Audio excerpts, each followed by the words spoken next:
నమస్తే, నేను మీ సతీష్. కోర్టుకు రావాల్సిందే జగన్ కు సిబిఐ షాక్. ఏదైతే నిన్న నాంపల్లి సిబిఐ కోర్టులో చోటు చేసుకున్నటువంటి పరిణామాలపైన ఏపీ రాజకీయ వర్గాల్లో జరుగుతున్నటువంటి చర్చ ఇది. నాకు తెలిసి ప్రపంచంలో ఏ వ్యక్తి సాధించినటువంటి కొన్ని ఘనతలు, కొన్ని రికార్డులు జగన్మోహన్ రెడ్డికి మాత్రమే సొంతం. ప్రధానంగా చూసుకుంటే అవినీతి చేయడంలో, ఆ అవినీతి ద్వారా అక్రమాస్తులు కూడబెట్టుకోవడంలో జగన్మోహన్ రెడ్డికి ఉన్నటువంటి రికార్డు ప్రపంచంలో ఏ ఒక్కరికి ఉండదు, ఇంకెవరికి కూడా మిగతా వాళ్ళకి ఉండదు.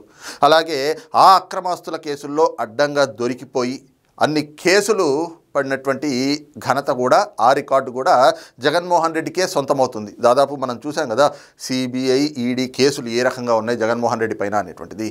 అలాగే ఇంకొక రికార్డ్ అదేమిటి అంటే, అసలు ప్రపంచ చరిత్రలో లేదా దేశ చరిత్రలో ఒక కేసులో జైలు జీవితం అనుభవించి 12 ఏళ్లకి పైగా, అంటే ఒక పుష్కరానికి పైగా బెయిల్ పైన ఉంటున్నటువంటి రికార్డు కూడా జగన్మోహన్ రెడ్డికి మాత్రమే సొంతమైంది. ఇంకెవరికి కూడా ఇలాంటి ఒక ఘనత సాధించేటువంటి అవకాశం లభించలేదు. ఇకపోతే కోర్టులు చుట్టూ తిరగటం, కేసుల మీద పడడం, లేదా పిటిషన్లు వేయటం. పిటిషన్లు అంటే మనకు తెలుసు కదా, ఏదైతే గనక ఈ అక్రమాస్తుల కేసుల్లో 158, 178 డిశ్చార్జ్ పిటిషన్లు పడ్డాయి. అసలు కేసు అనేటువంటిది ట్రయల్కి ఇప్పటి వరకు రాలేదు. ట్రయల్కి రానియకుండా అన్ని డిశ్చార్జ్ పిటిషన్లు వేయించి కేసుని ముందుకు సాగనీయకుండా చేస్తున్నటువంటి ఒక ఘనత, ఆ అన్ని పిటిషన్లు వేయించినటువంటి రికార్డు కూడా జగన్మోహన్ రెడ్డికి మాత్రమే పొందింది. ఇక తర్వాత దాదాపు ఈ 12 ఏళ్ల నుంచి ఆయన బెయిల్ పైన ఉంటా ఉన్నాడు. గడిచిన 5 ఏళ్ళు ఆయన ముఖ్యమంత్రి అయినటి నుంచి ఇవాళ వరకు కూడా చూస్తే హాజరు మినహాయింపు కోసం వేసేటువంటి పిటిషన్లు దాదాపు 3000కి పైగానే హాజరు మినహాయింపు పిటిషన్లు అనేటువంటిది వేసినటువంటి ఘనత ఒక్క జగన్మోహన్ రెడ్డికి మాత్రమే దక్కింది. ఇక గత కొద్ది కాలంగా చూస్తే జగన్మోహన్ రెడ్డి ఆయన పైన జరుగుతున్నటువంటి చర్చ కూడా ఇదే. ఏమిటి జగన్ బతుకంతా కూడా ఈ కోర్టులు, పిటిషన్లు ఇవేనా అని చెప్పి. ఎందుకంటే ఈ మధ్యకాలం కూడా ఆయన అనేక పిటిషన్లు వేస్తూ వచ్చారు. అధికారంలో ఉన్నప్పుడు వేశారు, అమరావతి నాశనం చేయడం కోసం అనేక పిటిషన్లు వేశారు. ఆ తర్వాత విశాఖపట్నానికి వెళ్తా అని చెప్పేసి అక్కడ ఆ అంశాల్లో కూడా కోర్టుల చుట్టూ తిరిగారు. ఇకపోతే అధికారం కోల్పోయిన తర్వాత ఇప్పుడు ఈ 16 నెలల కాలంలో కూడా చూసుకుంటే ప్రధానంగా ఆయన వేసినటువంటి పిటిషన్లు, ముందేమో తనకి ప్రతిపక్ష హోదా కల్పించాలి అని చెప్పేసి ఆదేశించండి అని చెప్పి ఒక పిటిషన్ దాఖలు చేశాడు. దానిపైన స్పీకర్ గారు ఒక రూలింగ్ ఇస్తే ఆ రూలింగ్ను సవాల్ చేస్తూ మళ్ళీ తాజాగా ఏపీ హైకోర్టులో మరొక పిటిషన్ని కూడా ఆయన దాఖలు చేశాడు. ఇకపోతే ఇప్పుడు ఇంకొక పిటిషన్ దాఖలైంది జగన్మోహన్ రెడ్డి గారి తరఫు నుంచి. అది కూడా ఎక్కడ, ఆంధ్రప్రదేశ్లో అంటే కాదు, తెలంగాణలో నాంపల్లి సిబిఐ కోర్టులో పిటిషన్ దాఖలు చేశారు జగన్మోహన్ రెడ్డి గారు. ఆ పిటిషన్ కూడా ఏమిటి అంటే, తాను యూరోప్ పర్యటనకు వెళ్లేందుకు అనుమతించండి అని చెప్పేసి ఒక పిటిషన్ దాఖలు చేశారు. వాస్తవానికి మీరో నేను దేశం విడిచి ఇంకో దేశానికి వెళ్ళాలి, అమెరికాకు వెళ్ళాలో, సింగపూర్ వెళ్ళాలో, లేదంటే గనక ఆస్ట్రేలియాకు వెళ్ళాలో, లండన్కి వెళ్ళాలంటే మనకి పాస్పోర్ట్ ఉండాలి. అలాగే ఆ దేశం అనుమతించేటువంటి వీసా ఉండాలి. అదే సమయంలో టికెట్ కొనుక్కోవడానికి మన అకౌంట్లో డబ్బులు ఉండాలి, వెళ్ళి రావడానికి కూడా, అక్కడ ఖర్చులకి, మిగతా వాటికి. కానీ జగన్మోహన్ రెడ్డికి వీటన్నిటితో పాటు అదనంగా కోర్టు అనుమతి కూడా ఉండాలి.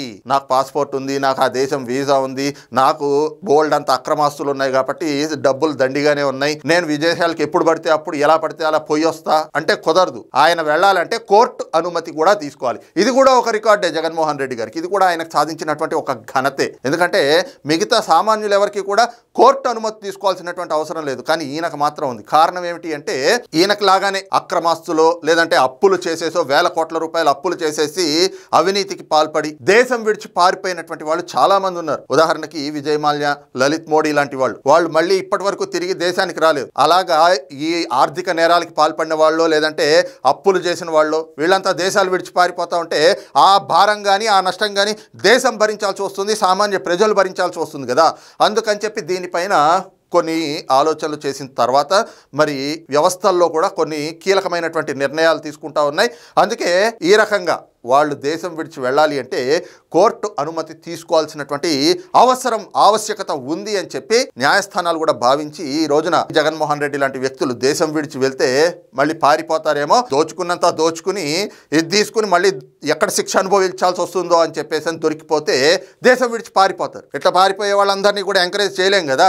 ఏం కాదు, రండయ్యా మీరు దోచుకోండి, దోచుకున్న తర్వాత విదేశాలకు వెళ్ళిపోయి అక్కడ విలాసాలు చేసుకోండి, జల్సాలు చేసుకోండి అని చెప్పి వదిలేలేరు కదా. ఎందుకంటే అదంతా కూడా వాళ్ళు దోచేటువంటి డబ్బు, ఆ సొమ్ము ఎవరిది? పేద ప్రజలు రక్తం చిందించి వాళ్ళు చెమటోడ్చి సంపాదించేటువంటి డబ్బుల్లోంచి పన్నుల రూపంలో కట్టే డబ్బులు. వాటికి ట్రస్టీలుగా వ్యవహరించాల్సినటువంటి ప్రభుత్వాది నేతలు లేదా అలాంటి వాళ్ళని అడ్డం పెట్టుకుని ఇలాంటి వాళ్ళు చేసేటువంటి అవినీతి అక్రమాలు. అందుకే న్యాయస్థానాలు కూడా విదేశాలకు వెళ్ళాలి అని అంటే జగన్మోహన్ రెడ్డికి కోర్టు అనుమతి తీసుకుని తీరాల్సిందే అని చెప్పేసి ఆ అనుమతిని తీసుకోవాలి అన్నటువంటి కండిషన్ పెట్టింది. ఈ క్రమంలో ఆయన ఇప్పుడు యూరోప్ వెళ్ళాలి అని చెప్పేసి ఆలోచించాడట. ఆయన యూరోప్ వెళ్ళడానికి అని చెప్పి కోర్టులో ఒక పిటిషన్ దాఖలు చేశారు, నాకు యూరోప్ పర్యటనకు అనుమతించండి అని చెప్పి. ఈ సందర్భంగా కోర్టులో కూడా కొన్ని వాడివేడి చర్చలే జరిగినాయి. ఆ పిటిషన్ నిన్న నాంపల్లి సిబిఐ కోర్టులో విచారణకు వచ్చింది. విచారణకు వచ్చినటువంటి క్రమంలో మరి జగన్మోహన్ రెడ్డి గారి తరఫున ఎవరైతే న్యాయవాదులు ఉంటారో వాళ్ళు వాదనలు వినిపించారు. మరి యూరోప్ టూర్ అంటే లండన్కో ఎటో వెళ్తున్నట్టున్నాడు ఆయన కుమార్తెలు అక్కడ ఉంటారు కదా, అందుకని చెప్పి యూరోప్ టూర్ అని చెప్పేసి పెట్టారు. ఎందుకంటే ప్రతిసారి లండన్ టూర్ అంటే ఈసారి ఇప్పుడు లండన్ టూర్ అంటే మాత్రం ఖచ్చితంగా ఆ జగన్మోహన్ రెడ్డికి మానసిక స్థితి బాలేదు, ఆ మెంటల్ టాబ్లెట్లు తెచ్చుకోవడానికి వెళ్తున్నాడు, మళ్ళీ వైద్యం చేయించుకోవడానికే వెళ్తున్నాడు అని చెప్పి మళ్ళీ అదొక రచ్చ అయింది కదా చర్చ జరిగి. అందుకని చెప్పి యూరోప్ టూర్ అని పెట్టాడు ఈసారి ఆయన. ఆ యూరోప్ టూర్కి అనుమతించాలండి, ఆయన వ్యక్తిగత కారణాల మీద వెళ్తా ఉన్నారు, ఆయన కుమార్తెలు అక్కడ ఉన్నారు, చూడడానికి వెళ్తున్నాడు, 15 రోజుల పాటు ఆయన ఈ పర్యటనకు వెళ్ళి రావడానికి అనుమతించండి అని చెప్పి వాళ్ళు వాదనలు వినిపించారు. అయితే న్యాయస్థానం మరి కోర్టు కూడా సిబిఐని ప్రశ్నించింది. ఏమిటి మరి జగన్మోహన్ రెడ్డి గారు ఇలా విదేశాలకు వెళ్ళాలి అని అనుకుంటా ఉన్నారట, మరి మీరేం చెప్తారు, ఆయన విదేశాలకు వెళ్ళడం మీకు అంగీకారమేనా అని చెప్పి సిబిఐని కోర్టు కూడా అడిగింది. ఆ సమయంలో సిబిఐ చేసినటువంటి వ్యాఖ్యలు కూడా కొన్ని కీలకంగానే కనిపిస్తూ ఉన్నాయి.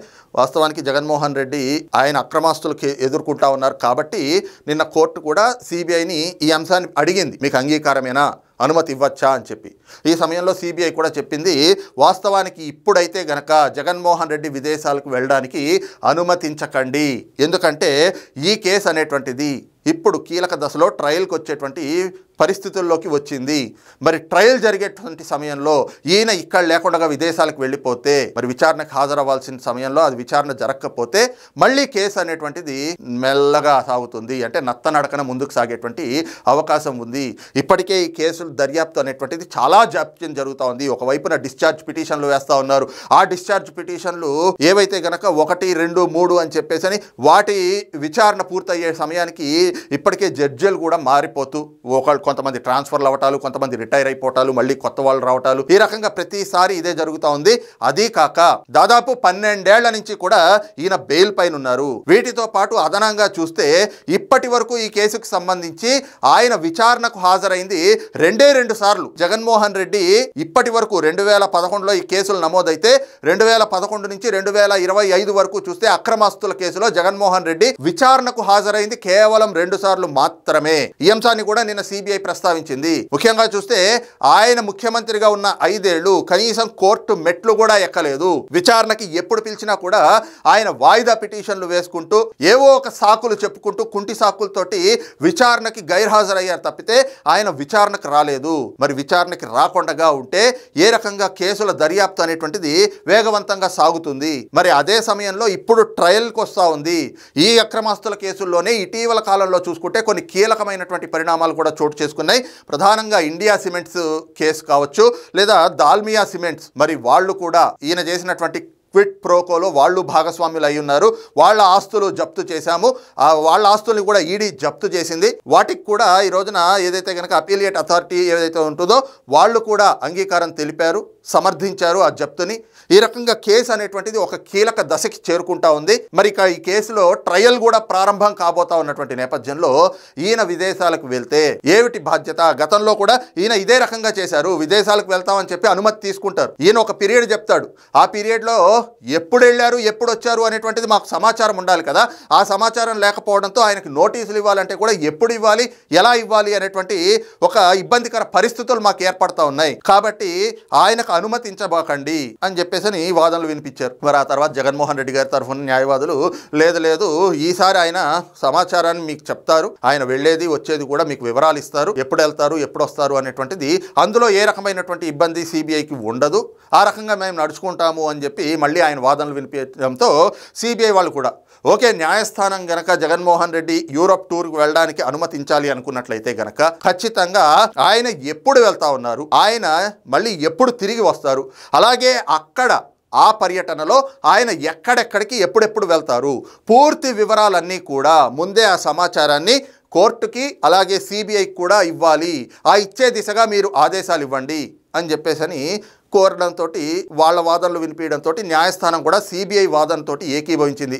మరి అదే క్రమంలో జగన్మోహన్ రెడ్డి తరఫున ఉన్నటువంటి న్యాయవాదికి కూడా ఆదేశాలు జారీ చేసింది. అరే ఏమిటండి ఇది, ఈ కేసు ఎంత కీలకమైనటువంటి కేసు, అక్రమాస్తుల కేసు, అందులో ఆల్రెడీ 40,000 కోట్ల రూపాయల వరకు కూడా జప్తు చేసున్నారు, అటాచ్మెంట్ చేసున్నారు. మరి అటాచ్మెంట్లో ఉన్నటువంటి క్రమంలో ఈ కేసు ఇంకా దర్యాప్తు వేగవంతంగా ముందుకు సాగాలి అని అంటే మరి అభియోగాలు ఎదుర్కొంటున్నటువంటి వ్యక్తి, నిందితుడుగా ఉన్నటువంటి వ్యక్తి విచారణకు హాజరు కావాలి కదా. 14-15 ఏళ్లలో కేవలం 2 సార్లు విచారణకు హాజరవుతారా అని చెప్పి న్యాయస్థానం కూడా ఒకంత అసహనం వ్యక్తం చేసినట్లుగా కూడా కొంత ప్రచారం అయితే జరుగుతూ ఉంది. మరి అదే సమయంలో జగన్మోహన్ రెడ్డి పర్యటనకు సంబంధించి ఆయన ఎప్పుడు వెళ్తారు, ఏ తేదీన వెళ్తారు, మళ్ళీ ఏ తేదీన తిరిగి వస్తారు, అలాగే ఆ పర్యటనలో ఆయన ఎక్కడెక్కడ ఎప్పుడెప్పుడు తిరుగుతారు, ఇవన్నీ కూడా పూర్తి వివరాలు, ఆ పూర్తి సమాచారాన్ని పూర్తి వివరాలని కోర్టుకి కూడా ఒక నివేదిక రూపంలో ఇవ్వాలి, అలాగే సిబిఐకి కూడా ఆ వివరాలన్నింటినీ అందజేయాలి అని చెప్పి ఆదేశాలు జారీ చేయడంతో పాటు ఆ అనుమతి కూడా ఇచ్చినటువంటి పరిస్థితి. ఆ అనుమతి కూడా ఎప్పుడు ఇచ్చారు అంటే అక్టోబర్ 1వ తారీఖు నుంచి అక్టోబర్ 30వ తారీఖు లోపల 15 రోజులు, ఆ నెల రోజుల్లో అక్టోబర్ 1 నుంచి అక్టోబర్ 30 లోపల ఏదైనా ఒక 15 రోజులు జగన్మోహన్ రెడ్డి యూరోప్కి వెళ్ళి రావచ్చు. అది కూడా న్యాయస్థానం విధించినటువంటి కండిషన్స్కి లోబడి. అంతేకాకుండా ఈ పర్యటన నుంచి ఆయన తిరిగి వచ్చిన తర్వాత నవంబర్ 1 నుంచి నవంబర్ 14 లోపల ఏదో ఒక రోజు లేదా నవంబర్ 14వ తారీఖు అయినా కూడా జగన్మోహన్ రెడ్డి వ్యక్తిగతంగా కోర్టుకి హాజరై తీరాలి. ఆయన పర్యటనకు సంబంధించి పూర్తి వివరాలన్నీ కూడా ఒక నివేదిక రూపంలో కోర్టుకి సమర్పించాలి, అలాగే విచారణకు కూడా హాజరు కావాల్సిందే. జగన్మోహన్ రెడ్డి ఇప్పటి వరకు వాయిదా పిటిషన్లు వేసుకుంటూ కుంటి సాకులతోటి వాయిదాలు పొందుతూ వచ్చాడు కాబట్టి అవన్నీ ఇక చెల్లవు. ఈ కేసు అనేటువంటిది ఈ రోజున ట్రయల్ ప్రారంభం కాబోతా ఉంది కాబట్టి జగన్మోహన్ రెడ్డి వ్యక్తిగతంగా కోర్టుకి హాజరై తీరాల్సిందే అంటూ కూడా న్యాయస్థానం నిన్న కీలకమైనటువంటి ఆదేశాలు జారీ చేస్తూనే జగన్మోహన్ రెడ్డి గారి పర్యటనకు అయితే గనక కొన్ని షరతులు తో కూడినటువంటి అనుమతిని ఇచ్చింది. అయితే దీనిపైనే అటు రాజకీయ వర్గాల్లో కూడా పెద్ద ఎత్తున చర్చలు జరుగుతూ ఉన్నాయి. జగన్మోహన్ రెడ్డి లాంటి వ్యక్తులు ఇప్పుడు గనక, ఎందుకంటే ఆయన విదేశీ పర్యటన పైన గత కొంతకాలంగా కూడా కొన్ని చర్చలు జరుగుతూ ఉన్నాయి. జగన్మోహన్ రెడ్డి గారు లండన్ వెళ్తారు, లండన్ పారిపోతాడు, ఎందుకంటే ఆయన తండ్రి అధికారాన్ని అడ్డం పెట్టుకునే 1,00,000 కోట్లు సంపాదించాడు, కానీ ఆయన అధికారంలో ఉన్నప్పుడు చేసినటువంటి అవినీతి అక్రమాలు ఇవన్నీ కూడా బయటపడతా ఉన్నాయి. మరి ఈ క్రమంలో జగన్మోహన్ రెడ్డి ఖచ్చితంగా దేశం విడిచి పారిపోయేటువంటి ఆలోచనలు చేస్తాడు కాబట్టి ఆయనకు అనుమతి ఇవ్వకూడదు అనేటువంటి వాదన కూడా చాలా కాలంగా వినిపిస్తూ ఉంది. కానీ ఇప్పుడు ఏదైతే గనక సిబిఐ కోర్టు మరి ఆయనకి 15 రోజులు యూరోప్ పర్యటనకు వెళ్ళి రావడానికి అనుమతి ఇచ్చిందో దానిపైన కూడా పెద్ద ఎత్తున చర్చలు జరుగుతూ ఉన్నాయి. జగన్మోహన్ రెడ్డి పర్యటనలపైన సిబిఐతో పాటుగా ఆయన యూరోప్ పర్యటన పైన రాష్ట్ర ప్రభుత్వం కూడా ప్రత్యేక నిఘాని పెట్టాలి. ఎందుకంటే ఒక వైపున అక్రమాస్తుల కేసులు ఇవన్నీ పక్కన పెడితే ఇటు వివేకానంద రెడ్డి గారి హత్య కేసు, అలాగే జగన్మోహన్ రెడ్డి గడిచిన 5 ఏళ్లు చేసినటువంటి అవినీతికి సంబంధించినటువంటి అక్రమాలకు సంబంధించినటువంటి అనేక కేసులు, అందులో ప్రధానంగా చూస్తే లిక్కర్ కుంభకోణం కేసు, సిట్ అధికారులు ఈ రోజా రేపా తాడేపల్లి తలుపులు తట్టబోయేది అనేటువంటి దశకి ఆ కేసు చేరుకుని దర్యాప్తు అనేటువంటిది. మరి ఇలాంటి సమయంలో జగన్మోహన్ రెడ్డి విదేశాలకు వెళ్ళాడు అంటే మళ్ళీ తిరిగి వస్తాడా అనేటువంటి అనుమానాలు కూడా వ్యక్తమవుతున్నటువంటి నేపథ్యంలో ఖచ్చితంగా రాష్ట్ర ప్రభుత్వం అంటే కూటమి ప్రభుత్వం కూడా జగన్మోహన్ రెడ్డి పర్యటన పైన నిఘా పెట్టాల్సినటువంటి ఆవశ్యకత ఉంది అన్నటువంటి అభిప్రాయాలు కూడా రాజకీయ పరిశీలకుల నుంచి వ్యక్తమవుతూ ఉన్నాయి. మరి జగన్మోహన్ రెడ్డి యూరప్ పర్యటన పైన మీ అభిప్రాయం ఏమిటనేటువంటిది కింద కామెంట్ సెక్షన్లో మెన్షన్ చేయండి. Thank you.